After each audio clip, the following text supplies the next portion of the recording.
entender, ¿no?, que la situación es difícil, puedo entender que nos subyuguemos hasta cierto punto, sobre todo si tienes hijos y demás, pero lo que no puedo entender es que no se mueva ni un ápice de tu vida para intentar mejorar esa situación y que simplemente asumamos que vamos a ser esclavos o en el peor de los casos nos autoengañemos y digamos, no, estaban peor en no sé qué siglo. ¿A mí qué me importa en no sé qué siglo? Mi vida es ahora. Estas fábricas tan súper tecnificadas y tal, no están incrementando los rendimientos. ¿Eso qué quiere decir? Pues que estamos en una situación en la cual el hecho mismo de la propiedad privada concentrada, es decir, de las grandes empresas, hace que la vida laboral se convierta en un infierno. Bueno, ya hemos entrado en directo. Buenas noches, Félix. Buenas noches, gente.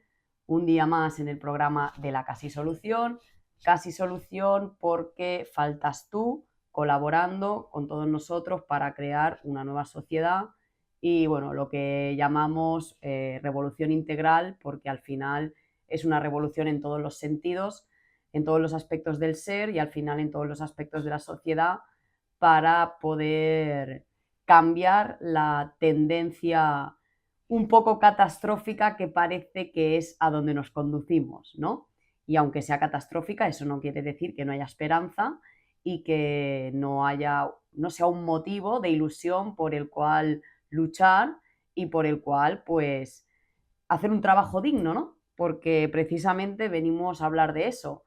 Venimos a hablar de la labor que tenemos como humanos, ¿no?, en el mundo, porque al final hemos sido dotados de un tiempo, de una capacidad de atención, de unas habilidades, ¿no?, cognitivas, espirituales y emocionales, y una necesidad de darles uso. Entonces, ¿cuál es el trasfondo, ¿no?, que le vamos a dar a todas esas capacidades? ¿O cuál es el que le estamos dando, ¿no? Y por lo tanto, cuáles son las consecuencias que estamos obteniendo y hacer un poco un análisis reflexivo de eso. Yo soy una novata sobre el aspecto. Sí que es verdad que, ya lo hemos comentado alguna vez, uno de los grandes puntos de inflexión en mi vida que me hizo preguntarme qué es lo que fallaba en esta sociedad era ver la amargura que yo intrínsecamente asociaba al trabajo. O sea, yo veía la amargura de mis padres y la relacionaba totalmente con el trabajo. ¿Por qué? Porque al final es una relación que haces instintiva, porque dices, a ver, se van temprano que no los veo y vuelven por la tarde, o sea, se pasan el día entero ahí. No es que hablen rositas de lo que hacen, por lo tanto, blanco y en botella. Entonces yo me preguntaba, ¿no? ¿Por qué nos dedicamos tantas horas del día a hacer algo que no queremos? No tiene sentido. Claro, yo inocente de mí misma no sabía en la vorágine que el sistema capitalista nos tiene sumergidos, ¿no? Con todo el tema del dinero, de cómo funciona y de todo el tema, que también me gustaría comentarlo, de esos derechos que se supone que tenemos, como es la vivienda, ¿no? Una vivienda digna, o todo el mundo tiene derecho a tener un espacio donde cultivar alimentos y poderse abastecer y demás, pero que sin embargo te das cuenta que están totalmente coaccionados y que realmente el ser se ve esclavizado para poder obtener esos derechos, ¿no?, que nos pertocan por naturaleza. Entonces, claro, cuando te haces mayor y te das cuenta de la situación, empatizas un poco más con los seres adultos y dices, vale, es que claro, ahora estoy entendiendo un poco sus miedos y por qué no actuaron, ¿no?, en su día, lo cual al final no acaba justificando el conformismo, ¿no?, que acabamos viendo, porque yo puedo entender, ¿no?, que la situación es difícil, puedo entender que nos subyuguemos hasta cierto punto, sobre todo si tienes hijos y demás, pero lo que no puedo entender es que no se mueva ni un ápice de tu vida para intentar mejorar esa situación y que simplemente asumamos que vamos a ser esclavos o en el peor de los casos nos autoengañemos y digamos, no, estaban peor en no sé qué siglo. ¿A mí qué me importa en no sé qué siglo? Mi vida es ahora. O sea, yo la dignidad, la frustración, el dolor lo estoy viviendo ahora. A mí qué me importa lo que... O sea, no es que no me importe, ¿no? Está claro que valorizas las cosas en las que se avanzan, pero a mí lo que me importa es la vida, ¿no?, que estamos viviendo ahora y el regalo que se nos ha dado y que no estamos valorando. Entonces, bueno, por eso estamos aquí hoy. Félix es un experto, él lleva muchos años indagando en la cuestión de a qué dedicamos nuestros esfuerzos como humanos en el día a día. Y entonces, pues bueno, yo voy a presentar unos puntos y los vamos a ir tratando. A mí yo creo que por donde podríamos empezar es definiendo cuál es el objetivo del trabajo, ¿no? Para el humano. ¿Por qué trabajar? ¿Tiene sentido trabajar? ¿Es natural querer trabajar? ¿O es un castigo divino que tiene sentido que rechacemos? Es decir, ¿es nuestra naturaleza estar todo el rato complaciendo nuestros placeres de comodidad? Buenas noches. Quería decir que el tema de hoy me alegra mucho porque ya en varias ocasiones con personas generalmente jóvenes o bastante jóvenes que han venido a actos públicos míos me planteaban esa cuestión exactamente, cómo ellos habían vivido una infancia o una adolescencia con una situación en la cual había un problema de que sus padres pues, no estaban nunca en casa. En varias ocasiones me he encontrado con personas jóvenes que en su infancia y adolescencia tuvieron esta carencia de sus padres o de otros familiares, y también lo achacaban al trabajo. Desde su enfoque, pues el trabajo asalariado, es decir, el trabajo por órdenes, porque eso significa exactamente el trabajo asalariado. Es un trabajo en el cual la iniciativa del trabajador se reduce a muy poquito, a casi nada, obedece órdenes. Consideraban que eso era la causa de una infancia desgraciada, porque pensaban que sus padres pues les dejaban abandonados delante de la televisión o cosas así, y ellos iban al trabajo. Este es uno de los grandes problemas que tiene el trabajo asalariado, es decir, el trabajo por un salario y por lo tanto por órdenes. Órdenes significa que la autonomía del trabajador en el acto de trabajar es muy pequeña o nula. Hay otras formas de trabajo, otras formas que hacen que el trabajo sea un elemento de satisfacción y de realización personal. Eso se ve mucho en los artesanos. Ya quedan muy pocos artesanos, pero hasta hace no tantos años, 20, 30 años, pues una parte de la producción se hacía artesanalmente o en pequeños talleres, en los cuales los elementos negativos del trabajo asalariado o no existían o eran muy pequeños. Este fenómeno de la generalización de un trabajo asalariado funesto es con los cambios que se han introducido en la manera de hacer el trabajo en las grandes empresas en los últimos 30 o 35 años. Correcto. Yo leyendo en algunos escritos que tú tienes, ¿no? en las bases de la Revolución Integral, en la revista de Virtud y Esfuerzo, explicas que el objetivo de trabajar, ¿no? El objetivo de nosotros dedicar nuestros esfuerzos, nuestro tiempo, nuestra atención, nuestras habilidades a crear cosas y a manipular la naturaleza, no solo tendría un sentido productivo, sino que tendría que tener un sentido útil y de servicio, en el sentido de por qué lo hacemos, preguntarse el por qué, más allá de si te va a permitir cubrir tus necesidades o no, ¿no? Porque ahora la situación en la que estamos es que da igual cuál sea tu valor, o sea, tu labor, tú puedes dedicarte a pegarte contra una pared, que si te dan dinero por eso, ya tiene una especie de dignidad, ¿no? Oh, has conseguido un trabajo, muy bien, te ganas la vida. Sí, pero es que me dedico a pegarme contra la pared. O sea, ¿qué dignidad tiene eso? Estoy poniendo un caso totalmente extremo y funesto, ¿no? Pero hay muchísimas situaciones que se dan así. Las propias fábricas, donde encontramos a gente que se dedica a mover una caja de un lado al otro eternamente. O los procesos productivos, donde tú te dedicas a producir medicamentos que nunca consumirías, porque sabes que son tóxicos, o te dedicas a producir alimentos o aromas y pesticidas y demás que luego intentas evitar en tus alimentos porque sabes que esos son tóxicos, sin embargo participas de su producción. Entonces, se acaba generando una contradicción dentro del ser humano que lo deprime, obviamente, porque tú estás gastando tu vida en hacer algo que en el fondo te hiere.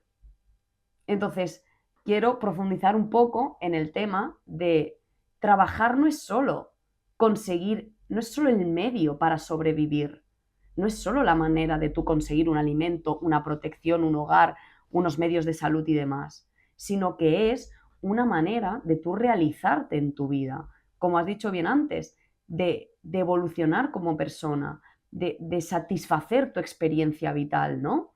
Entonces, de conocerte a ti mismo. ¿En qué momento eso ha quedado en segundo plano? O sea, ¿en qué momento es más importante darte cabezazos para conseguir dinero que intentar buscarle un sentido a tu labor en este mundo? Bueno, pues empecemos por el principio de todo.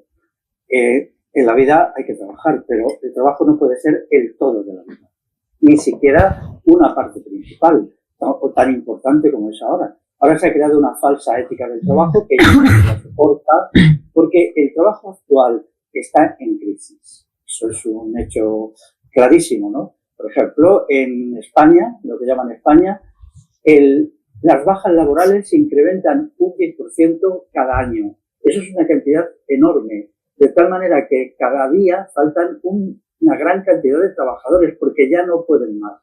Se está produciendo un fenómeno de agotamiento del trabajador, tanto en la industria como en los servicios y en la agricultura también, en la agricultura mecanizada actual, que es horripilante, ¿eh? Yo admiro mucho la agricultura, pero la agricultura no la mecanizada y quimizada.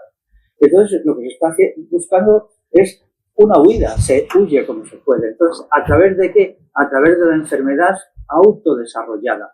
Mira, hay una situación en la cual, entre seguir trabajando en algo que no interesa, que es monótono, que es repetitivo, que no te aporta nada, que te quita el tiempo de la vida, y enfermar, la gente elige enfermar. Y esto es la causa de enfermedades muy graves, por ejemplo, del ictus. El ictus, que era hace 50 años algo muy raro y que solo se daba en personas de mucha edad, ahora se está dando masivamente en personas de mediana edad y en personas que en principio no tenían por qué tener un ictus. Y eso es debido a la angustia y a la desesperación que produce el tipo de trabajo asalariado actual. Lo mismo las anginas de pecho, lo mismo los infartos, ciertos tipos de cánceres, las artritis, los dolores de espalda. Por ejemplo, cuando uno lee el fenómeno de los dolores de espalda incontrolables, que tienen causas psicosomáticas, hay que atribuirlos casi siempre al trabajo que se está haciendo. De tal manera que en cierta medida, y adelanto ya lo que puede venir luego en la conversación, asistimos a una crisis tan grave del trabajo asalariado que el capitalismo ha llegado a sus últimos límites. Y a partir de aquí ya se puede ir más lejos.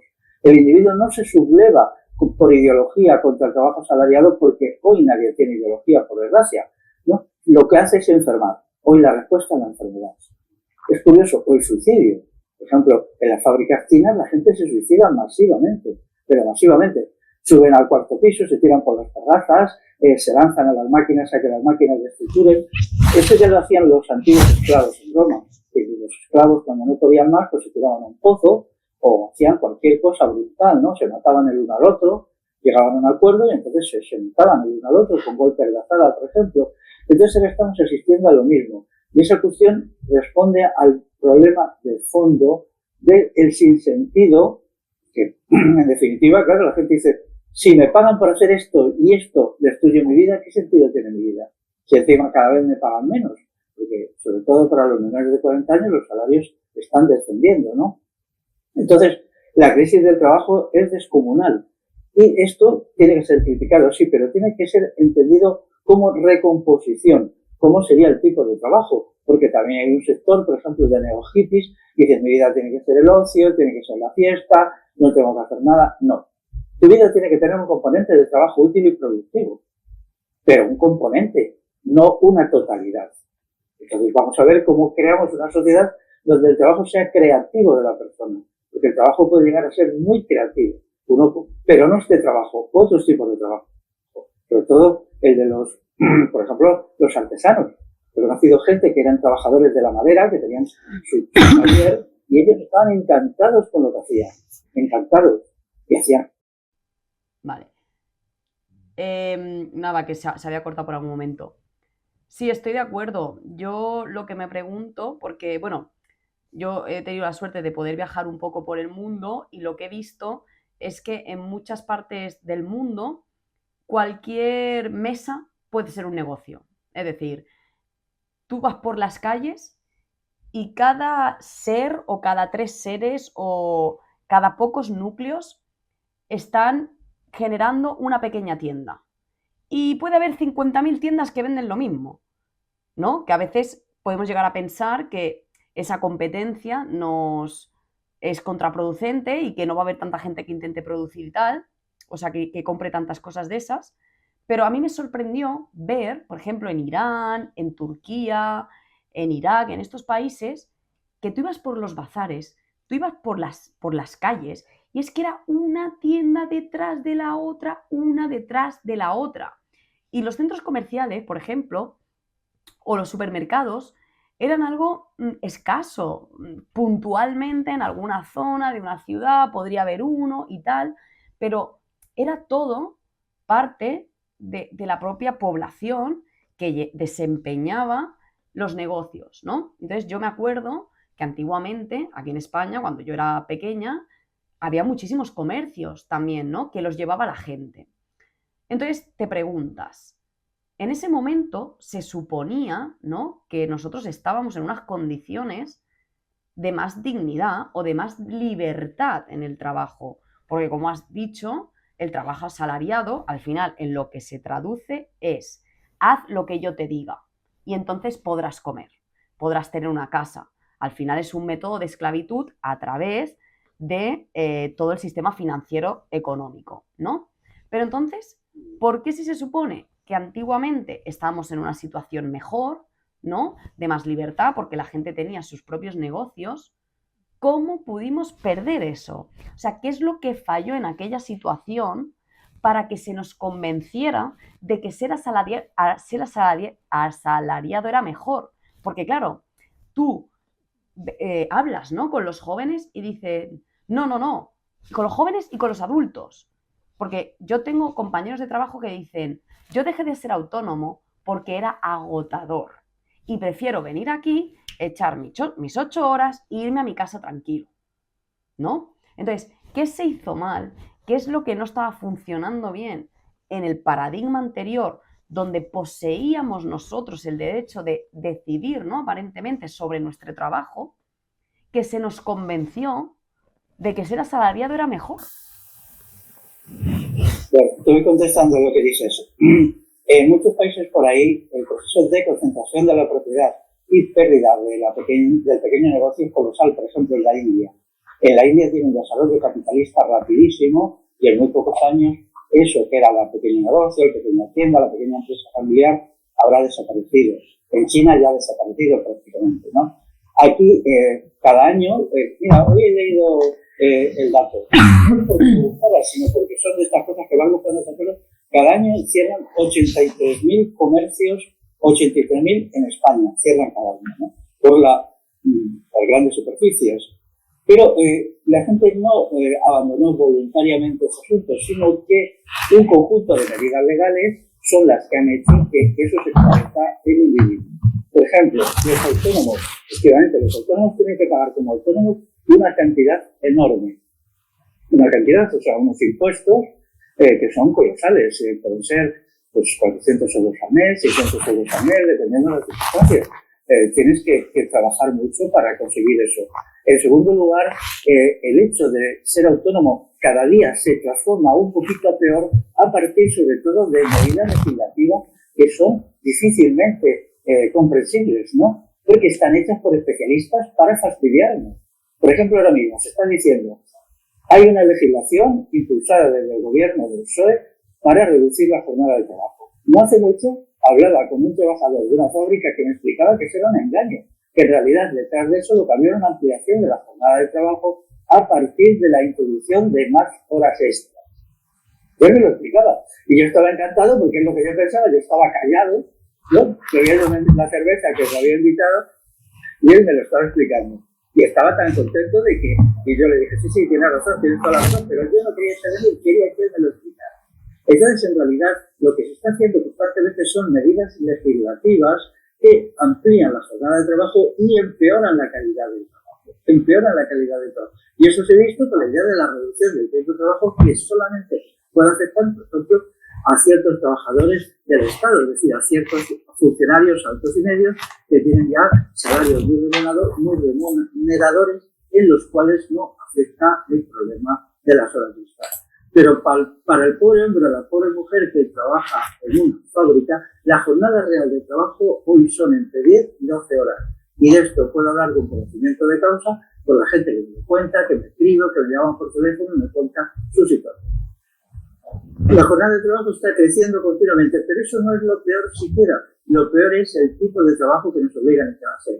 Cada vez más monótono, más repetitivo, más sin autonomía, más forzado a obedecer a las máquinas, porque lo que ponen es un tipo de máquina a la que tienes que seguir el ritmo. Entonces es obligatorio seguir el ritmo de la máquina que la dirección de la empresa te la regula según quiera, o te establecen criterios de cumplir una determinada cantidad de trabajo en las condiciones que deben. Entonces eso lo que está haciendo es el incremento de las enfermedades psicosomáticas, porque primero son psíquicas y luego se hacen somáticas. Hay muy pocas enfermedades psíquicas que no acaben siendo somáticas, porque el ser humano es un conjunto de cuerpo y alma y cuerpo, ¿no? Entonces las condiciones de trabajo son una de las cosas principales de infelicidad y dolor en la sociedad actual, pero al mismo tiempo de embrutecimiento. No queda tiempo para plantearse ser una persona moral, una persona convivencial. Es imposible crear una sociedad moral mientras la gente trabaje 10 horas como hoy, sin contar la vuelta y la ida al trabajo, que también se cuenta, ¿no? Porque la gente muchas veces pues, está a 3-4 horas de trabajo, que eso es una cosa que antes, cuando había una gran cantidad de pequeños talleres, yo hablaba con jubilados y decía, sí, es que yo además vivía a 2 minutos andando del taller donde trabajaba. Dice, eso cuando yo tenía 30 años, dice, cuando me jubilé vivía a 3/4 de hora en coche. Entonces, se lo cuentan, ¿no? Por lo tanto, lo que hay que hacer es una reconsideración del fenómeno del trabajo. Porque este trabajo es forzoso. Se nos dice, no, pero tú lo has elegido porque has firmado un contrato de trabajo. Pero claro, un contrato de trabajo, ¿qué remedio te queda? Tienes que comer, tienes que mantener, de todas formas, lo que sea. En realidad, teniendo en cuenta la cantidad de paro y la presión de la mano de obra emigrante, pues es que la gente firma lo que sea. Esos contratos no son libres. Y hay de todo esto un debate. El contrato solo es libre cuando hay una capacidad de las partes contratantes de no firmar. Y cuando el individuo puede decir, no, es que a mí esto no me interesa y me voy. Y eso sucede muy pocas veces, porque el individuo llega angustiado y con ansiedad al nuevo trabajo. Es el caso de que hay 5 puestos de trabajo y se presentan 300 personas, ¿no? Entonces, ¿qué haces? Aceptar lo que sea. En esas condiciones no hay. El contrato de trabajo es solo una ficción, una mentira. Podría ser una sociedad donde había muchos pequeños propietarios. No es lo mismo que te contrate Amazon, ¿no? Que tiene 200.000 trabajadores, que te contrate un señor que tiene una fábrica de 15 trabajadores. Ahí estás en relativa igualdad con él, ¿no? Y entonces, pues, hay una situación en la cual puedes demandar, él te puede demandar, es decir, puedes pedir, ¿no? Que la organización del trabajo no es tan brutal, porque hay un componente humano, porque tu jefe trabaja. Y por lo tanto, él también procura que las formas y condiciones del trabajo no sean brutales y deshumanizadas, ¿no? Lo importante es entender hasta qué punto hoy todo se está llevando a una generalización enorme de enfermedades. En Inglaterra ya los hospitales saben que los lunes tienen una balanza de anginas de pecho, de ictus, de infarto. Sí, hay un libro que lo cuenta, un libro de 2018 que lo cuenta, ¿no? Que saben que la gente llega los lunes y cuando se ve en su puesto de trabajo, pues tiene un infarto. Dice, entonces van a recogerlo y tal. Dice, y esto se llama, pues, el de espacio para los lunes, ¿no? Tienen que tener más camas preparadas y tal. Esto es proyectado sobre el futuro, porque esto es un fenómeno de hace 10, 15 años. No se puede mantener. Ni siquiera económicamente se puede mantener.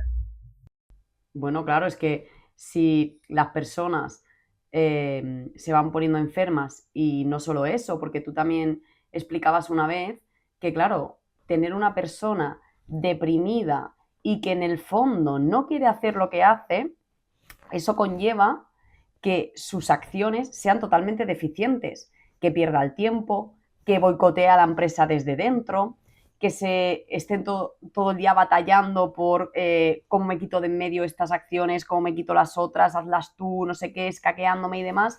Entonces, al final, una actividad que llevaría mucho menos tiempo y que se podría hacer mucho más eficiente, la alargamos en el tiempo, la hacemos mal, sale de mala calidad, eso conlleva tener que repetirla y bueno, un séquito de cosas añadidas, ¿no?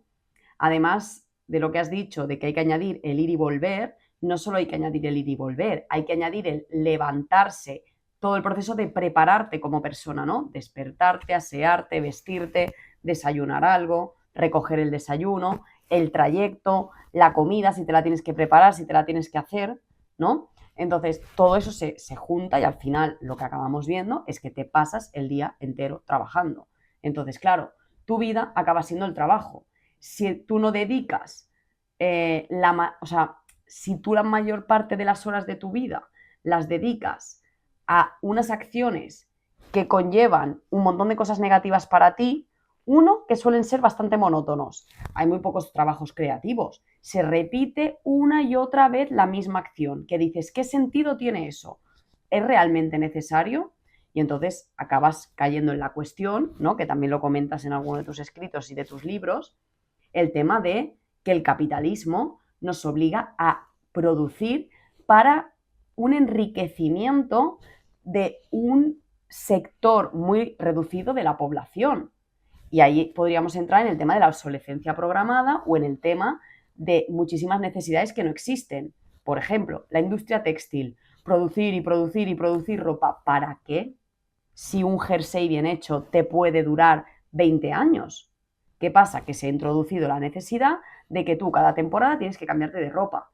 Entonces, claro, hay que producir jerseys a mansalva, ¿no? ¿Para qué? Para luego estar acumulando tejido que a ver cómo se recicla, ¿no? O qué se hace con él, ¿no? Desgastando la naturaleza, desgastando al ser humano, todo para una producción que a ti te venden como una necesidad de tener que cambiar, pero que en el fondo te empobrece a ti y enriquece a cuatro, por cómo está montado el sistema económico.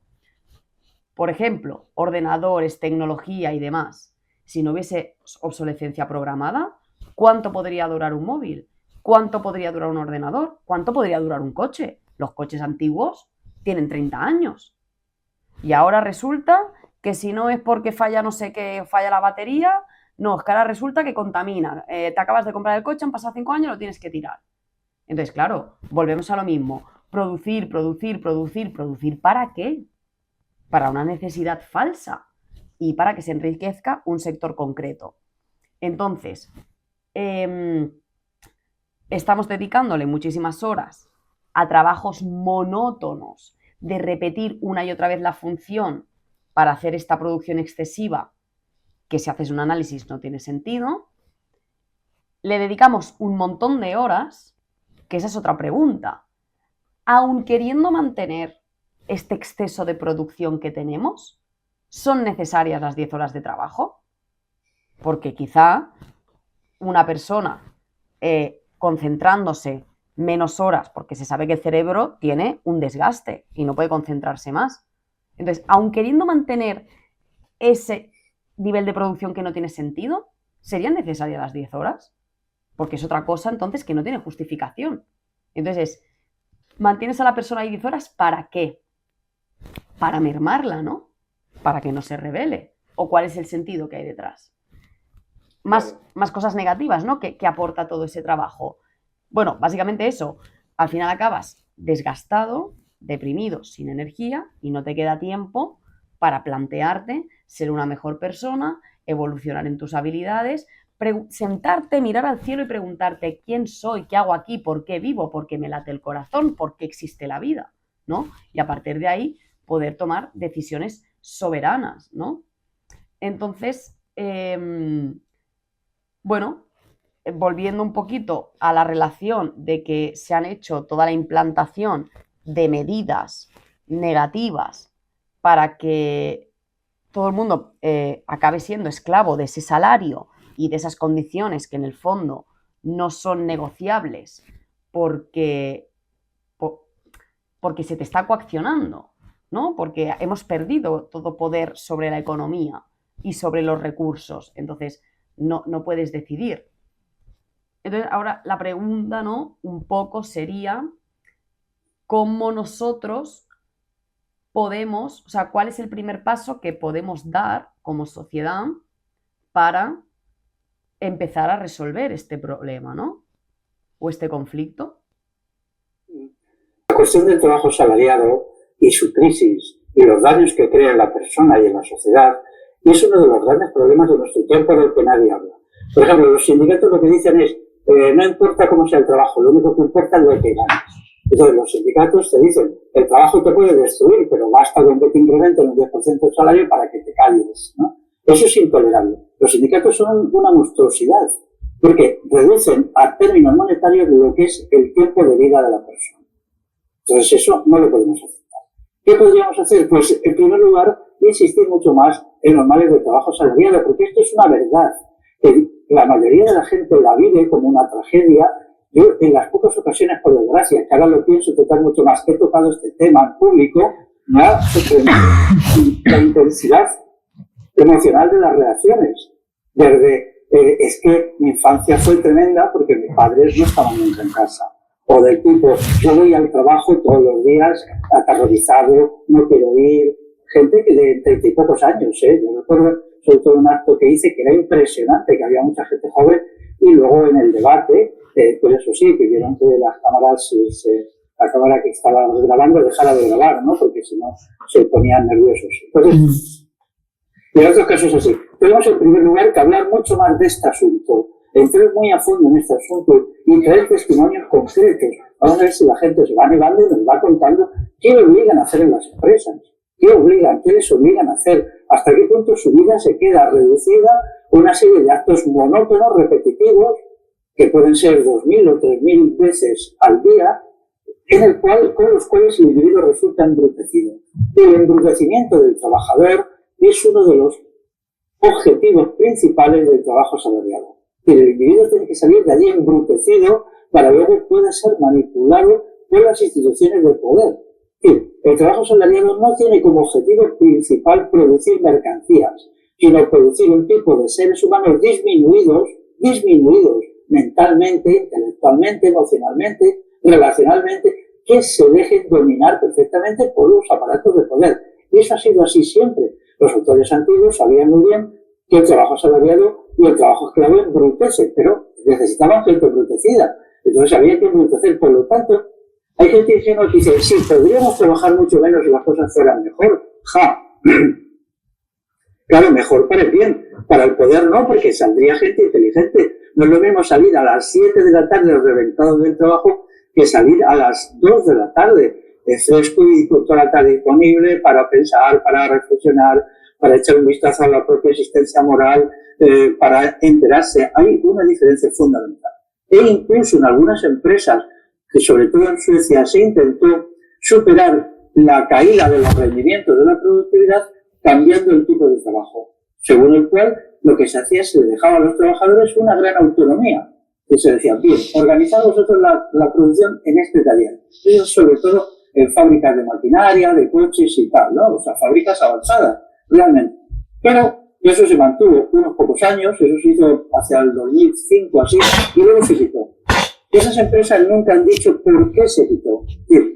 Se dijo, no, este sistema de autoorganización del trabajo por los trabajadores lo eliminamos. Volvemos al sistema de siempre, al sistema de órdenes, la máquina te rige, tú cumples lo que la máquina te obliga a hacer y punto. ¿Por qué se quitó? Porque ahí lo que estaba en juego es quién era el propietario de la empresa. Si los trabajadores toman las decisiones de qué producir y cómo producir, ellos son los dueños de la empresa, no es el empresario o la sociedad anónima. Eso afecta al principio de la propiedad privada. La propiedad privada lo que dice es que el propietario da las órdenes y el que da las órdenes es el propietario. Pero entonces, si la fábrica consistía en grupos de trabajadores autónomos que decían cuándo producir, cómo producir, de qué manera, entonces la dirección, los directivos, los gerentes, los empresarios, en el caso de que fueran ellos los que estuvieran allí y no algunos, agentes suyos, como son los gerentes, habían perdido el control sobre la empresa, ya no era su empresa, y a ellos allí no pintaban nada. Entonces, esto hizo que esos proyectos, que efectivamente fueron bastante rentables, porque el trabajo salía, y salía sobre todo con mucha mejor calidad. Allí las máquinas, motores, coches que se hicieron en esas condiciones tenían mucho más calidad porque el trabajador lo hacía con cariño y porque había un sistema de organización del trabajo que no te apetecía. Pero claro, el empresario decía, entonces, ¿yo qué soy aquí? ¿No? ¿Qué soy? ¿Cuál es mi papel? Claro, entonces yo soy aquí una nada, ¿no? Y entonces, nunca se ha dado explicaciones, es curioso eso, nunca se ha dado explicaciones de por qué lo quitaron. Entonces, el problema de lo que es la esencia de la propiedad privada es lo que choca con esto. Los empresarios a veces están dispuestos a subir los salarios, bien, no pasa nada, ¿no? Ellos luego lo recuperan inmediatamente porque es claro en un momento de euforia incrementos de la productividad de trabajo, con lo cual con eso pagan los salarios, ¿no? Luego hay inflación, lo que sea. Pero lo que no están dispuestos nunca es dejar en manos de los asalariados las condiciones laborales, porque entonces ellos ya dejan de ser propietarios, ¿no? Y entonces ahora mismo lo que hay es un campo de batalla. Hoy la empresa es un campo de batalla. Y en un campo de batalla las cosas no se pueden hacer bien. Por una parte están los jefes, mandos y demás, y por otra los asalariados. Y luego están los diversos departamentos, cada uno luchando por tener más poder para sí, tener más responsabilidad, poder tomar más decisiones. Entonces hay varios conflictos. La resultante de ahí es una caída de los rendimientos de la productividad. La primera vez que eso se vio, que estaba sucediendo, el primer estudio que yo conozco se hizo a principios de los años 80 del siglo pasado. Pues se dijo, estas fábricas están súper tecnificadas y tal, no están incrementando los rendimientos. La productividad del trabajo mide lo producido por unidad de tiempo. No estaban produciendo más por unidad de tiempo, sino ellos hablaron de estancamiento. Luego hay algunos economistas honrados, economistas profesionales, que hablan de caída de la productividad. Sobre todo una mujer, una francesa me parece, una economista francesa que lo dice abiertamente. Yo en mi manual la cito, ahora no recuerdo, en mi manual, en el capítulo correspondiente, digo su nombre y digo, creo incluso el libro en que lo dice. Pero es la única. Yo ya lo sabía porque lo había leído en algunos estudios parciales, ¿no? ¿Eso qué quiere decir? Pues que estamos en una situación en la cual el hecho mismo de la propiedad privada concentrada, es decir, de las grandes empresas, hace que la vida laboral se convierta en un infierno que ahora se sobrelleva con drogas legales. La gente, mucha gente no lo quiere contar porque le da vergüenza, pero es verdad que la gente tiene sus pastillas. Ya, sus pastillas, se coloca. Esas pastillas luego lo miras y resulta que son drogas terribles, ¿no? Pero claro, ¿durante cuánto tiempo eso se puede hacer? Todas las drogas afectan el hígado, al páncreas y a los riñones, ¿no? Porque son productos ajenos al organismo que no se pueden una vez, un mes, dos, incluso un año, dos, pero luego afectan, ¿no? Entonces estamos ante una gran crisis del trabajo. Tú preguntas, ¿cómo podemos hacer? Ahora las cosas van muy deprisa peor. Por ejemplo, yo denuncio una y otra vez a Amazon. Lo que hace Amazon es un genocidio con sus trabajadores. No se puede tener a la gente simplemente moviendo cajas de un lado a otro 10 horas al día. Eso no se puede hacer. Y por el salario que conlleva. Pero, mira, que fueran 5 veces más alto el salario. Bueno, también. Porque el ser humano tiene que realizarse como ser humano. El ser humano tiene que desarrollar sus cualidades intelectuales, sus atributos convivenciales. Tiene que atender a su familia y a sus seres queridos. No puede llegar a casa reventado, destrozado, ¿no? Que no está en condiciones de pensar ni de nada. Lo único que quiere es comer algo y meterse en la cama, ver un rato de televisión, o mirar un poco internet, o mirar un poco... Eso no puede ser. Es más, eso no se puede mantener. El capitalismo ha entrado en una crisis total, porque lo que observamos es un declive de los rendimientos porque el individuo no puede más y porque dentro de la empresa cada vez más se da el sabotaje. Pero el sabotaje no es algo que se haga por idea, sino alguien llega, estoy deprimida, no puedo más, me da todo igual, ahora me voy a ir al servicio y voy a dejar correr el agua del grifo, no lo voy a cerrar. Entonces, claro, si eso lo hace una persona no pasa nada, pero si eso lo hacen 500 personas en una empresa, es un consumo de agua colosal. No voy a apagar la luz, voy a ver de qué manera puedo estropear la máquina que estoy utilizando, porque es mi venganza. Ahora mismo las empresas están llenas de personajes vengativos que hacen todo lo que pueden. Y el odio que lleva hacia el trabajo se convierte en odio hacia el empresario y en odio hacia sí mismo. Y esto es lo terrible. No puedo más, prefiero estar muerto, prefiero estar suicidado, Entonces empieza el fenómeno de la depresión. Y eso no, que cuando la persona toma la decisión terrible de suicidarse es porque previamente ha pasado un periodo de depresión. No se llega al suicidio casi nunca, ¿no? A veces por motivos muy emocionales, ¿no? Bueno, pues una pareja se separa y entonces el tío se tira por un balcón, ¿no? Pero bueno, eso pasa cada vez menos. Eso sí es un acto de amor que tiene, para mí tiene un cierto respeto, matarse por amor, ¿no? Pero un amor no correspondido. Pero no tiene respeto, quiero decir que nadie debe de dejarse llevar a la depresión y luego al suicidio. La vida humana es muy valiosa. Nadie se debe suicidar. Lo que tienen que plantearse cuáles son sus condiciones de vida y cambiarlas. Pero ahora mismo, eso es lo que sucede normalmente, ¿no? Antiguamente, hace no tanto. Bueno, la gente aguantaba un tiempo laboral, o sea, de unos 45 años. Ahora, a los 30 años están destrozados, a los 25. ¿De dónde va a salir la sustitución de eso? Por ejemplo, eso es el fenómeno de los dolores de espalda. Los dolores de espalda es tremendo. En Estados Unidos hay un estudio, ¿no? La gente no soporta el trabajo y entonces empiezan los dolores de espalda. Y entonces primero se lo tratan con drogas, no todo el tratamiento, porque no es un dolor fisiológico, es el dolor de la angustia de tener que trabajar. Y entonces, pues luego al final ya cuando las drogas legales no cumplen su función, porque ya las llevas tomando años, entonces se pasan a la heroína. Ahora mismo en Estados Unidos la mayoría de los drogadictos son trabajadores, no son marginales, como era a lo mejor hace 40 años, trabajadores. Claro, no pueden dejarlo, porque primero tienes que cobrar, segundo, está el tremendo problema de la pensión, ¿no? La pensión, vale, no tengo los años suficientes para cobrar la pensión, luego tengo que aguantar, en el caso de la generación más joven, bueno, tengo un piso, he pagado una hipoteca, si yo no sigo pagando los plazos de la hipoteca cada mes, me echan a la calle. Yo no puedo convertirse en un sin techo, en un sin casa, porque eso es el final, ¿no? Eso es el final. Entonces, todos estos elementos de coacción son los que hacen que la gente se levante desesperada en condiciones terribles. Y esto, en algún momento, tenemos que ofrecer un programa de superación. El programa de superación, en parte en el libro, el manual, que lo tengo aquí, ya está anunciado, pero también se puede escribir de nuevo, ¿no? Hacerlo, ¿no? Primero, reivindicar el hecho del trabajo productivo como algo en sí mismo bueno. En la sociedad actual lo que lo convierte en malo. Y eso nos lleva a enfrentarnos con las corrientes neo-hippies de la nueva era y tal. No, hay que trabajar. Primero, porque si no trabajas eres un parásito. Vives del trabajo de otros. En segundo lugar, hay que buscar un trabajo creativo. Hay que establecer cómo es ese trabajo, que es un trabajo que tiene que desarrollar el ser humano y no destruirlo. El trabajo nos tiene que hacer mejores. El objetivo del trabajo no tiene que ser simplemente producir bienes, sino producir seres humanos de una calidad superior, sencillamente. Pues tenemos que luchar hasta que eso sea real. Y entonces, y en esas condiciones, los rendimientos del trabajo serán muy elevados, porque la gente lo hará con gusto, ¿no? Pero eso que significa trabajar poco. ¿Cuánto? Pues, a mí me parece que lo adecuado sería unas 25 o 30 horas a la semana. Nada más. Reales.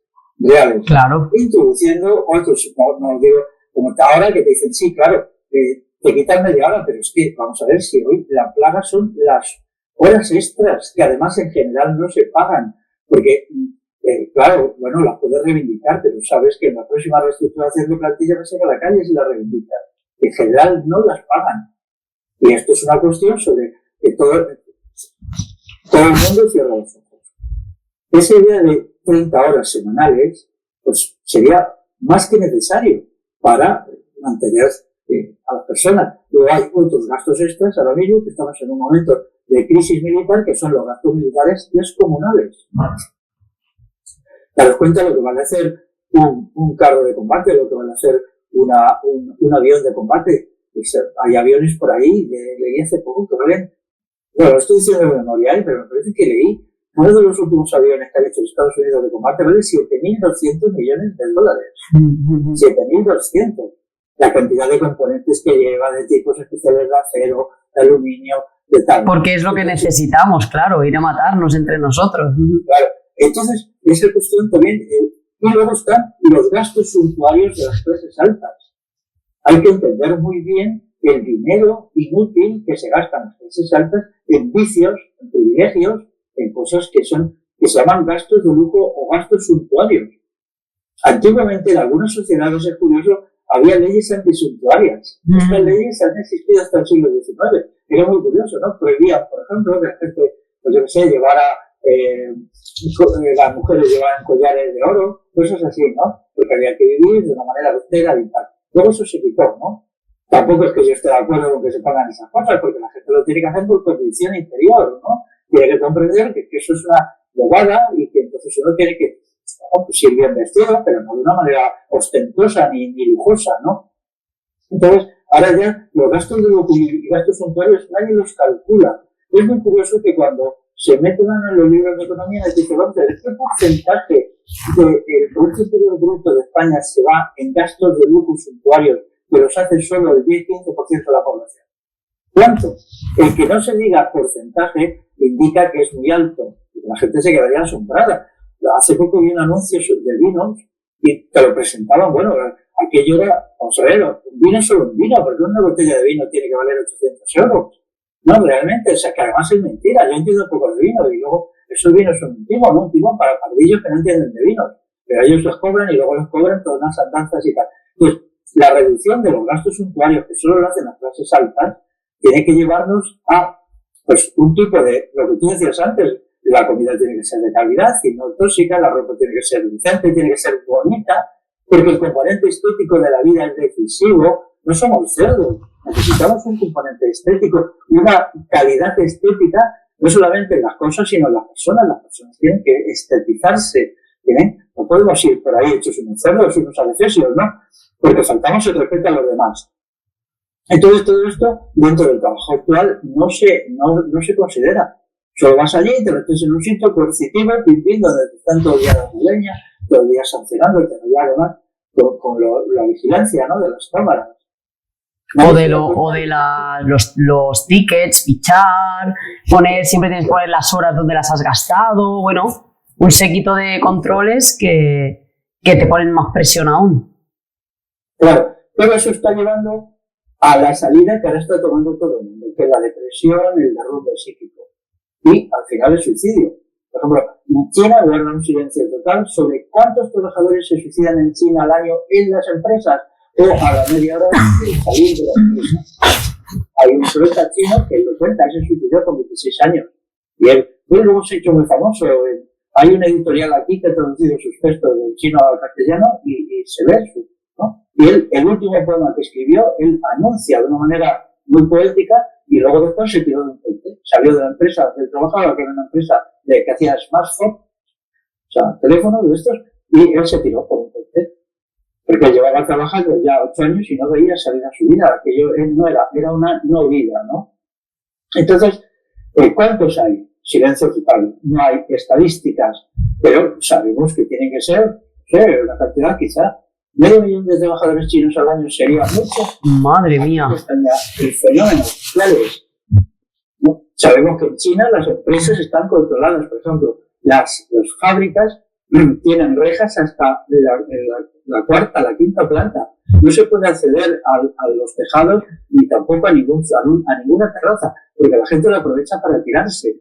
Hay incluso, ¿cómo se llama esto? Para recoger a los que se tiran. No, un sistema de redes puestas de tal manera que te tiras y no te matas, porque no tienen los... Que vuelvas, hostia. Sí, por ejemplo, otro caso muy parecido es en Japón.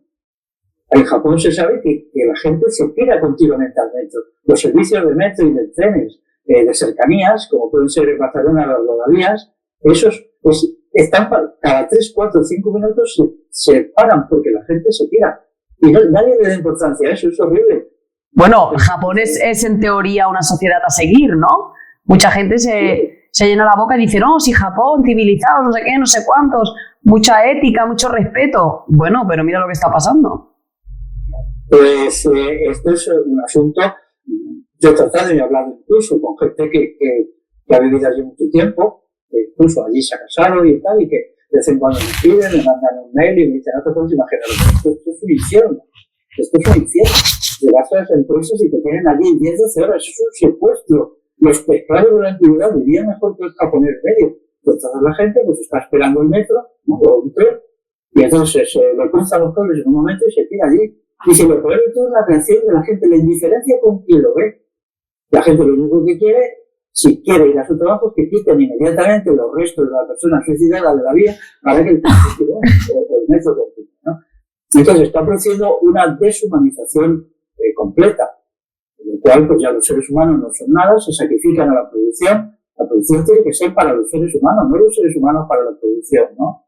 Pero claro, ahora mismo, pues, en todo este caos que en la empresa, que si este está deprimido, que si el otro hace todo al revés, que si tal, lo que hay es una presión constante de la dirección a partir de las tecnologías de control. Las tecnologías de control es lo que se está usando para introducir orden en el gran desorden de las empresas. Entonces es un juego de pescadilla que se muerde la cola, ¿no? Y entonces una tanta tecnología de control, de lo cual la gente se deprime más, está todavía peor, está más airada, más irritada y tal. Más caos, pero ellos no le ven más salida que más tecnología de control. Es un juego que como sucede siempre cuando las cosas se tienen que ir al carajo, ¿no? Que eso pasa también, por ejemplo, en las dictaduras, ¿no? La gente se subleva, hay más represión policial, hay más sublevación, hay más represión policial, hasta que al final las cosas explotan o la represión hace una matanza. Y se hace la guerra, claro, es que al final... La guerra aquí, ¿no? Entonces, esto ha llegado a un callejón sin salida en el cual creo que nosotros podemos hacer mucho por explicar esta situación. Pero partiendo siempre del principio, reivindicamos el trabajo creador, el trabajo productor de bienes y servicios, como un servicio a la comunidad y a nosotros mismos. Pero tienen que reunir ciertas condiciones. Primero, que nosotros seamos quienes dirijamos la actividad productiva. Segundo, que tengamos un sentido moral al hacerlo. En tercer lugar, que el individuo tenga tiempo libre para pensar, para reflexionar, para sentir, no solo pensar, todo, para emocionarse, para tener hijos. Ahora mismo, ¿de dónde viene la crisis demográfica? Pero si es que es imposible. Por ejemplo, en Corea del Sur, todos los empresarios y todas las feministas les dicen a las trabajadoras que no tengan hijos. Y si tienen hijos, las despiden. Si una mujer se presenta en una fábrica de Corea del Sur, que ahora mismo es una gran potencia económica, en cuanto que anuncian el embarazo, se despide. Hay una dramática entrevista con mujeres coreanas que realmente te dan ganas de llorar. Y hace poco leí un llamamiento de las feministas de Corea del Sur a que las mujeres no tengan hijos, pero si ya no tienen hijos, porque las despiden de las empresas. Y en un momento que la familia se ha desintegrado, ya no puedes esperar que tus padres o tus hermanos te ayuden, porque eso ya no existe. O sea, el individuo está solo ante la empresa. Eso no sucedía hace tanto tiempo. Si una mujer o un hombre se sentía absolutamente aplastado en su empresa, hablaba con sus hermanos o con sus padres y decía, oye, no puedo más. Vale, pues despídete. Estate un tiempo por aquí hasta que te repongas, ¿no? O sea... El apoyo comunitario, claro. Cuando comen 5, comen 6. Eso, ya, bueno, pasas un tiempo allí y luego estás recuperado y ya está, ¿no? Te buscabas otro trabajo, a lo mejor mejor o a lo mejor peor, ¿no? Pero ahora mismo, la destrucción de la familia ha llevado también a una situación de terror, o lo que ha pasado en la India, el país de la espiritualidad, del yoga y todo esto. Allí hay un movimiento femenino de mujeres que se estirpan en el útero. Eso es terrible, ¿no? Pero bueno, ya lleva tiempo, que yo sepa, ya tiene 8 o 10 años, en el cual va a ser empresario y dice, mire, yo no tengo útero, por lo tanto no voy a poder tener hijos, nunca, jamás, es que esto es sí o sí, ¿no? Y entonces, contar con usted porque yo voy a ser una trabajadora entregada. Esas mujeres realmente caen en procesos de depresión muy fuerte porque les dan los trabajos más duros, obviamente, ¿no?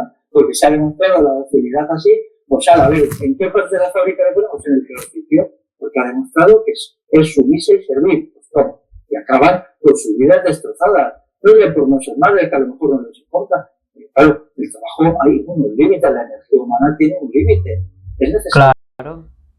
Sí, yo... No, Didi. No, yo digo que escuché, o sea, yo estuve leyendo a una india que se llama Arundhati Roy, que la recomiendo mucho también, ha sido una gran activista de la India, que, bueno, hablaba un poco de todos los chanchullos también que se hacían, ¿no? Y de cómo realmente el concepto India es un concepto falso, es un concepto británico y que realmente es el intento de colonizar una grandísima parte de tierra del mundo e intentar que todo el mundo se comporte igual, tenga la misma religión, tenga el mismo idioma, cuando no tienen nada que ver un sitio con el otro, ¿no? Entonces hablaban de las técnicas que utilizaban para persuadir a las personas para que se callaran o compraran el tema de sí, somos indios, tal y cual. Y hablaban... bueno, también hablaba del tema de cómo se intentaba disminuir la población dentro de los indios y demás para poder controlarlos mejor y tal, y hablaba de que literalmente a los hombres los pagaban por hacerse vasectomías, pero les pagaban una miseria y ellos aceptaban. Plan, toma, te doy 5.000 euros, una vasectomía. Entonces, claro, se han perdido las ganas de tener una familia. Y te preguntas, ¿tú te das cuenta del apoyo afectivo que da una familia? Tú eso no lo vas a generar después. Entonces, claro, nos vamos a ver totalmente desamparados, como decías.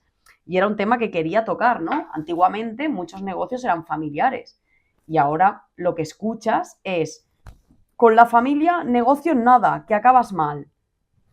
¿Por qué? ¿Por qué tienes que acabar mal?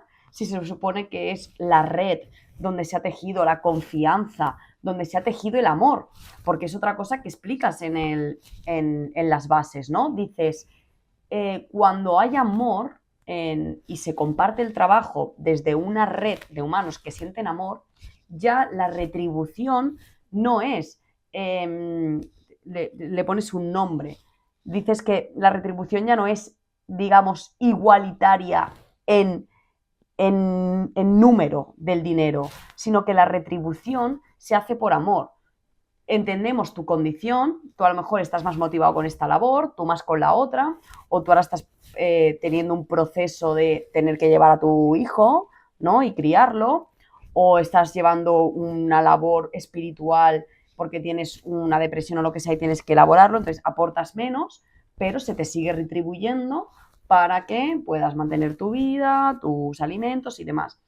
Entonces, claro, tú como familia darle lo que necesita una persona que a lo mejor no está aportando el mismo esfuerzo durante un periodo de tiempo que aporta otro miembro y que se va a ser retribuido igual, si no hay cariño, no hay afecto y no hay empatía, eso no se da.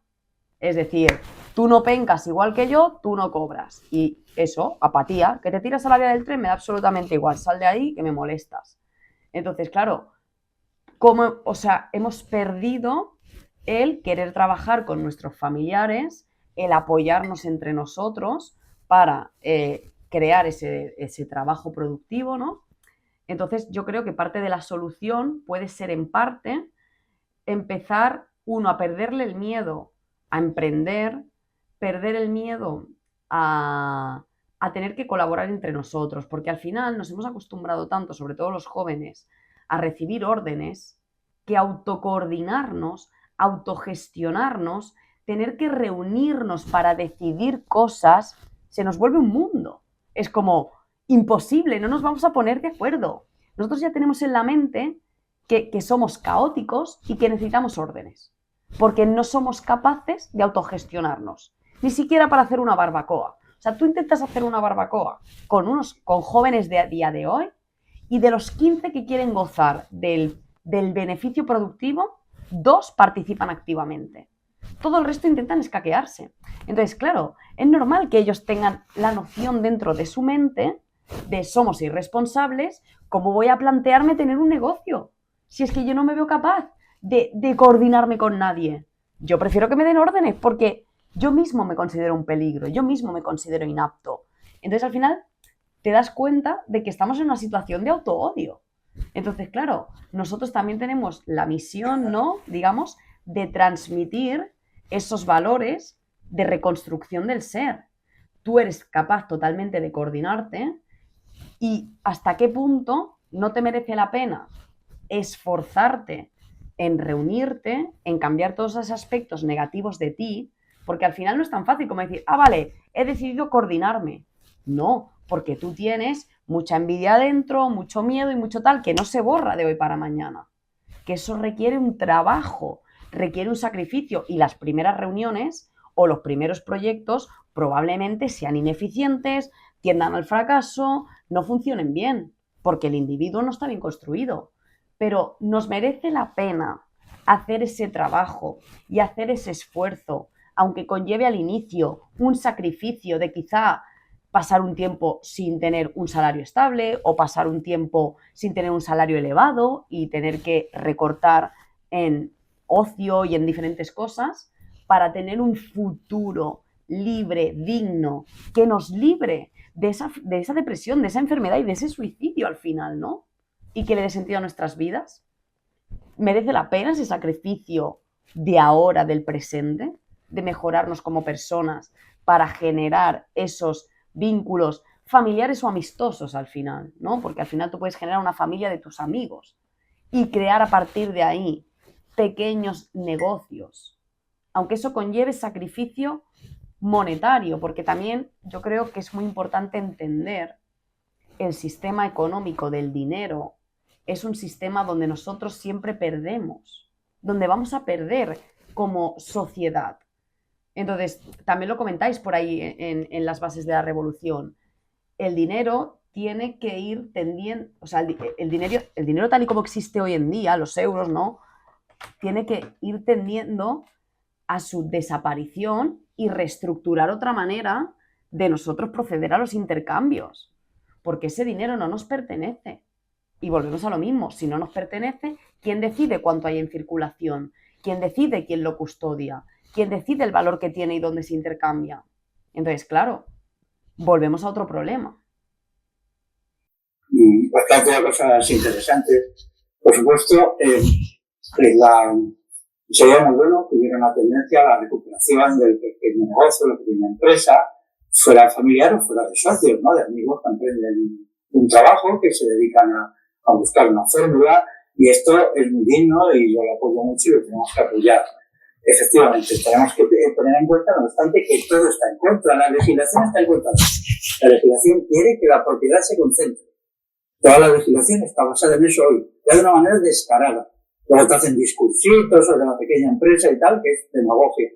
Y luego también la misma banca, pues lo mismo. La banca, si tienes que pedir crédito para montar un negocio, pues van a poner unas condiciones progresivamente difíciles, no solamente porque quieren ganar dinero, sino porque ellos no están por la generalización de la pequeña empresa o del pequeño negocio.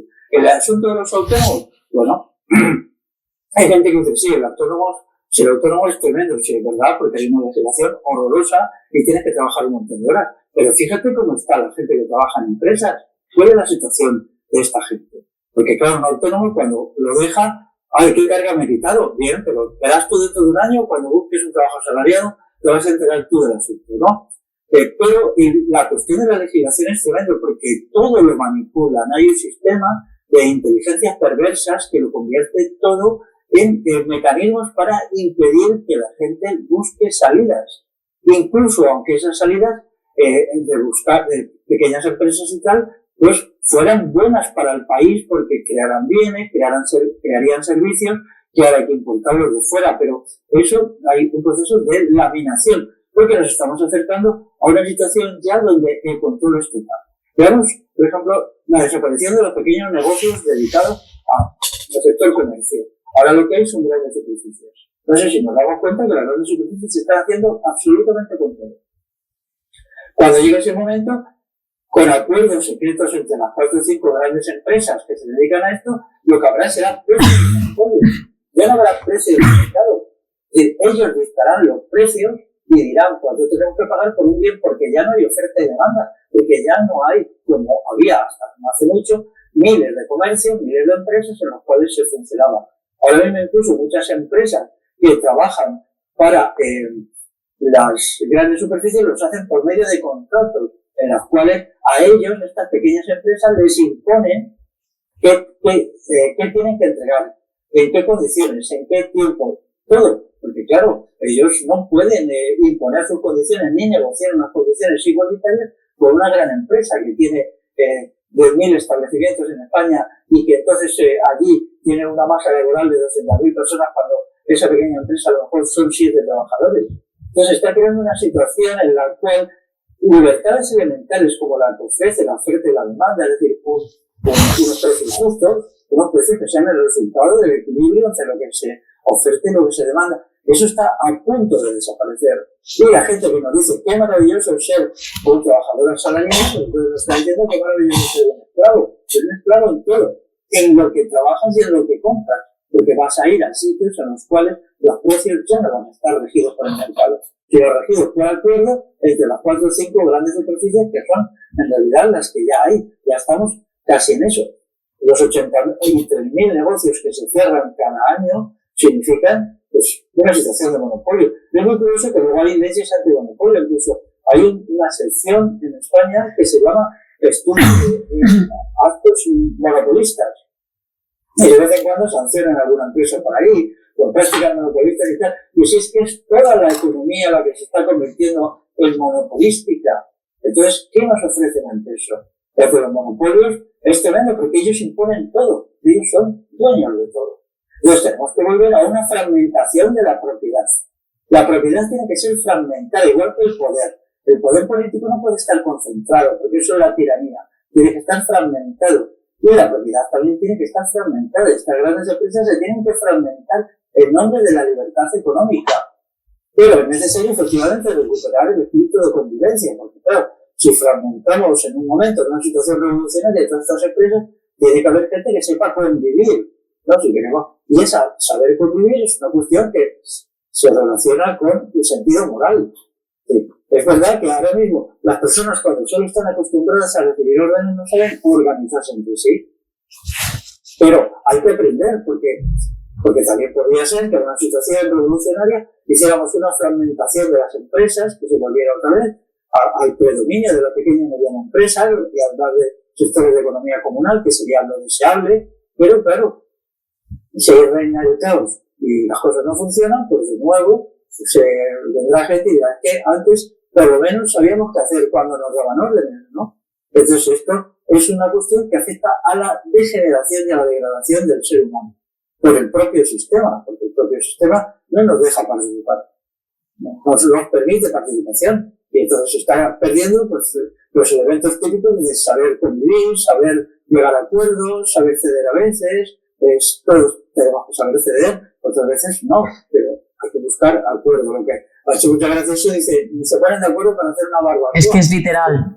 No, es que es literal. Sí, es terrible, ¿eh? Es deprimente. Por eso la cuestión de la transformación de la sociedad exige una transformación del individuo.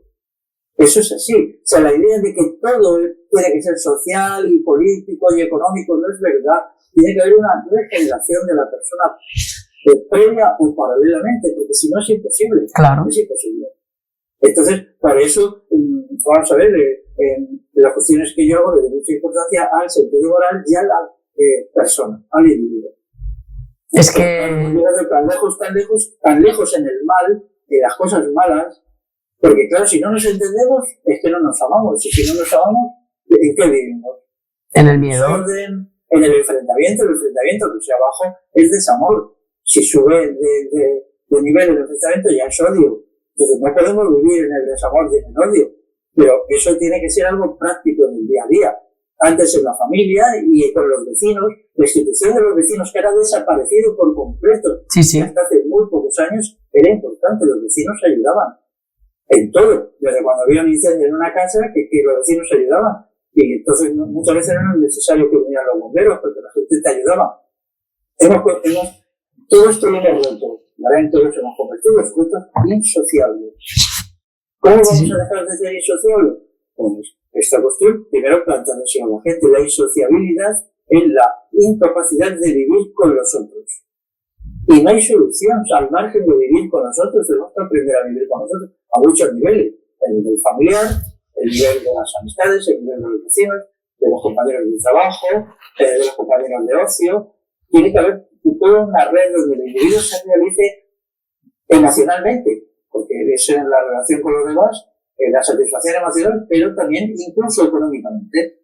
Que sea en esa red donde encontremos los sistemas productivos que nos permitan un trabajo humanizado, que tiene que ser mínimo, que tiene que ser un trabajo decidido, pero que tiene que ser un trabajo bien hecho, tiene que estar bien hecho, y hay que trabajar bien, no podemos variar, porque entonces no puede ser, ¿no? No puede ser, las sociedades necesitan bienes, servicios, hay que hacerlo bien, ¿no?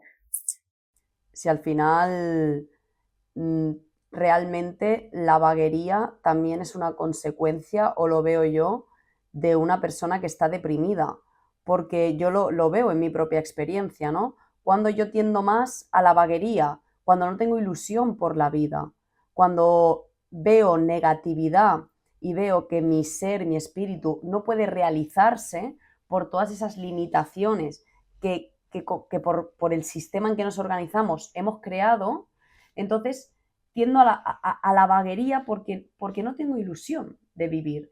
Pero sin embargo, cuando veo objetivos, cuando digo, venga, voy a desarrollar esta parte creativa de mí, voy a desarrollar esta idea para entonces generar nuevas relaciones y disfrutar con estas relaciones, o ayudar a mi vecino que está en esta situación. Ayudar a los demás de la manera que sea genera un bienestar y una ilusión que te motiva, que te fomenta 100.000 ideas. O sea, yo cuando estoy ilusionada por hacer cosas, tengo tantas ideas en mi cabeza que es que incluso a veces tengo que frenar y decir, espérate, porque es que con tantas ideas no hago ninguna, porque me pierdo, me desoriento y no me focalizo en ninguna. Y esa es otra labor que también tenemos que aprender a hacer, porque es otro de los fallos que tenemos cuando queremos emprender.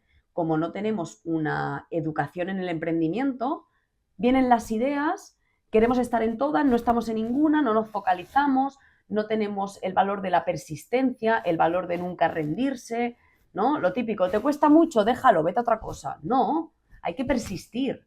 Si de verdad es algo que a ti te motiva y que ves un sentido, tienes que persistir. Y no importa el fracaso, no importa cuánto te cueste, tienes que ser capaz de realizarlo, al final saldrá. Entonces... Uno de los atributos de los seres humanos es la fuerza de voluntad.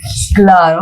La fuerza de voluntad, además de la inteligencia, de la sociabilidad, que es la capacidad de persistir en una meta hasta lograrla o hasta encontrar que es imposible de lograr, pero que no es porque uno lo haya dejado, sino porque el esfuerzo ha demostrado que es imposible, ¿no? O quizás estaba mal planteada y tienes que reconducirla. Claro, lo que existe son sujetos frágiles, sujetos débiles, que no tienen voluntad propia, ¿no? No tienen energía interior para persistir en sus metas. Aunque la situación está muy mal, el hecho mismo de que empecemos a hablar de estas cosas, llegamos muchos más vídeos y muchos más textos y tal, porque es muy importante, porque va a llegar al corazón de muchísima gente y al cerebro. Esto es una tragedia. Yo incluso cuando he trabajado en empresas y tal, yo siempre me negaba a hacer horas extras, yo llegaba a las 5 de la tarde y ya yo quedáis, pasara lo que pasara, yo me iba. Pero a veces me quedaba para ver qué sucedía con mis compañeros que sí se quedaban a hacer 2 o 3 horas. Y era tremendo, porque esas horas les destrozaban por completo. Ellos ya no eran seres humanos, lo que sabían de allí eran personas estructuradas, entretenidas, día por día, que no eran capaces ya de pensar ni de sentir ni nada. Y a veces me quedaba solo para verlo eso, ¿no? Y bueno, pues vi la maldad del trabajo asalariado, de los trabajos monótonos y repetitivos, de gente que estaba hasta 10, 11 horas delante de una máquina apretando botones. Eso lo he visto yo, ¿no? Sí, es que eso pasa un montón en las fábricas. El trabajo, que era el parte de trabajo, cada 3 horas me parece que era, y entonces ellos tenían que cumplirlo, ¿no? Estaban de pie delante de una gran máquina enorme que ocupaba todo esto, y entonces ellos tenían que ir allí apretando botones, que era casi siempre los mismos botones, ¿no? Porque era un producto que tenía pequeñas variaciones, ¿no? Se hacía una tanda de productos, luego se hacía otra tanda y tal, ¿no? Entonces, esa cuestión yo me quedaba impresionada, porque yo tuve la suerte, sobre todo en una fábrica, pero en otras que he trabajado, de que mi trabajo era muy creativo. Pero no porque lo buscara, sino de esto de decir, joder, me toca la lotería, ¿no? Porque yo tenía que pensar, reflexionar, tomar decisiones. Y eso era bonito, la verdad, ¿no? Claro. Muy bonito. Pero mis compañeros no eran así, y los otras fábricas de al lado, donde yo a veces me colaba por amistad, o porque eran vecinos y tal, me enseñaban cómo hacer el trabajo, porque era un polígono industrial, pues lo que veía allí era terrible, ¿no? Y bien, eso no lo supe reflexionar. Luego, cuando leí ya el libro de Harry Braverman, que es el que plantea el asunto, el trabajo y capital monopolista, la degradación del trabajo en el siglo XX, que es un libro decisivo, uno de los pocos clásicos que se han escrito en el siglo XX, porque él no plantea que la maldad del trabajo asalariado está en los bajos salarios, sino en cómo destruye al ser humano. Esa es la clave. Que es lo que yo observaba. Entonces, yo me sentí súper identificado con ese libro porque era lo que había visto en mi experiencia. A esos compañeros míos de trabajo, ¿qué les aportaba tanto dinero más? Cuando ellos salían de allí absolutamente reventados, incapaces de tener relación con nadie. Eran piltrafas. Yo recuerdo cuando salían a las 8, por ejemplo, después de 3 horas, ellos habían trabajado 11 horas, yo solo 8. Pero encima, a veces trabajaban los sábados, por ejemplo. La empresa era así, ¿no? Porque esas cosas, una cosa es la ley y otra cosa es la realidad. Sí, sí. Es terrible, ¿no? Entonces, pues ellos, y me impresionaba mucho verlos, ¿no? Y también me llevaba bien con ellos, me invitaban a su casa, veía que pensaban sus hijos, de ellos, espérate, que pensaban sus novias, sus novios, ¿no? De lo que podía salir de ahí. Entonces, pues una Navidad terrible. Para ellos en realidad los fines de semana era solo el tiempo para el poder recuperarse, para poder ir el lunes a trabajar en buenas condiciones. Ni siquiera era un tiempo de ocio, era solo un tiempo de recuperación, ¿no? De descanso para volver. Entonces me di cuenta que eso no lo podíamos admitir, porque entonces el ser humano no es nada. Se queda reducido a un trabajo a un robot que le hace vivir toda la vida como un animal, como podía vivir antes, ni siquiera, porque hasta los caballos, los bueyes, las mulas, tenían su tiempo de descanso, ¿eh? Y se les dejaba pasar en el prado, en temporadas y tal, ¿no? Y vivir en el ocio y tal, pero ahora no. Entonces, la deshumanización del trabajo tiene que corregirse, pero se va a corregir sí o sí, porque el trabajo está fallando completamente. Los rendimientos están cayendo, las enfermedades laborales son terribles, el 10% de crecimiento acumulativo anual de las bajas. Leí a un empresario que decía, es que no podemos continuar así, porque en las empresas que dependen de nuestro banco nos llegan informes que dicen que hay días que hasta un 20% de la plantilla no ha podido trabajar. Pero es que ese 20% es que está realmente enfermo. Es que sí. Eso es así. Y le dices, pues, a ver, ¿qué van a hacer ustedes? Tengo mucha curiosidad. A ver qué se les ocurre, ¿no? Lo que hacen es quejarse. En algunos sitios incluso, luego leí que hacen lo siguiente. Tienen médicos, las propias empresas, que visitan al trabajador o trabajadoras para averiguar si realmente está tan malo como dice el médico de la Seguridad Social. Es decir, para saber si se han empastillado. ¿No te has empastillado? ¿Ves, hombre? Sí. Entonces lo visitan en su casa. Que yo pienso que eso no es ni legal siquiera. Hombre, es que, por favor. Tiene la empresa ante el médico privado, entonces le dicen, tú no estás tan malo como dices, mañana tienes que volver a trabajar o tomamos represalias laborales contra ti. Pero bueno, ¿esto qué es? Ya uno no se puede poner enfermo libremente, ya tiene que venir la empresa a meterse en tu casa y a decirte si estás enfermo. Pero esto es la solución que proponían, porque claro, esos recuperan, intimidan, llegan y dicen, no, tú no estás malo realmente. O mañana vas a trabajar, o yo doy parte de que tú, aunque te hayan dado el parte de baja, eso no nos pasa. Tú vas a decir un dato que en China el proyecto es que haya un solo día de descanso al mes. Ese es el proyecto para incrementar los rendimientos. Un solo día. No sé si lo estarán haciendo, ¿no? Porque, bueno, una cosa es lo que se dice y otra cosa es lo que se hace, pero eso es un proyecto. Daros cuenta de lo que significa, ¿no? Entonces ya, por ejemplo, el Elon Musk yo recuerdo que hice unos informes diciendo mis trabajadores, para ser rentables, tienen que tener la cama al lado del puesto de trabajo. Los esclavos. O sea, es decir, te llevas el camastro, te lo pones al lado de la oficina y entonces allí ya vives. No, parece ser que ya no vas a salir de allí. Hasta que no inventemos una máquina que evite el sueño y te recargue de energía mientras trabajas. Porque están tan locos de la mente. Sí. Entonces, bueno, el señor que ahora es tan famoso porque ayuda al Donald Trump y todo eso, ¿no? Pero eso yo lo he leído, ¿no? Que decía, claro, la gente se quedó, wow, pues si ya voy a tener que dormir al lado de mi puesto de trabajo, ¿eso qué significa? Eso, ¿no? Los trabajadores, los siervos adscritos a la tierra, ¿no? Significa lo que significa. Lo que es. No nada que ver, ¿no? Pero claro, como hoy el movimiento obrero, el movimiento de trabajadores, el movimiento salariado está muy debilitado porque la izquierda lo ha convertido en un movimiento por más dinero y no por trabajos dignos y de calidad, eso es un horror. Y por eso yo, que en tiempo fui sindicalista, no quiero saber nada con los sindicatos, porque me parece que es un elemento de destrucción de las personas. No hay resistencia, no hay oposición. Por desgracia, tenemos que partir casi de cero y crear una conciencia sobre esto y entonces ir trabajando esa conciencia hasta que se creen movimientos masivos de recuperación del sentido del trabajo, de la dignidad del trabajo y de un trabajo que no sea destructivo sino constructivo. Y eso llevará tiempo, claro, pero las cosas están como están. Sí, yo opino lo mismo. Creo que la divulgación es lo único que nos puede salvar ahora mismo, porque hasta que la gente no comprenda esto, no decidirá las acciones a tomar y no se plantearán muchas cosas que no hacer, ¿no? Y otras que hacer, que me gustaría seguir tocando en un próximo directo. Hay cosas que creo que aún podemos tocar de este tema del asalariado. Bueno, y que podemos relacionar también con el tema, por ejemplo, para mí el monopolio de la violencia tiene mucho que ver y es algo que también hay que hablar, porque es lo que al final hace que las rebeliones no se puedan dar, ¿no? Pero sin embargo está muy instaurado en la mente de las personas que ese monopolio de la violencia es justo, tiene un sentido y es necesario, ¿no?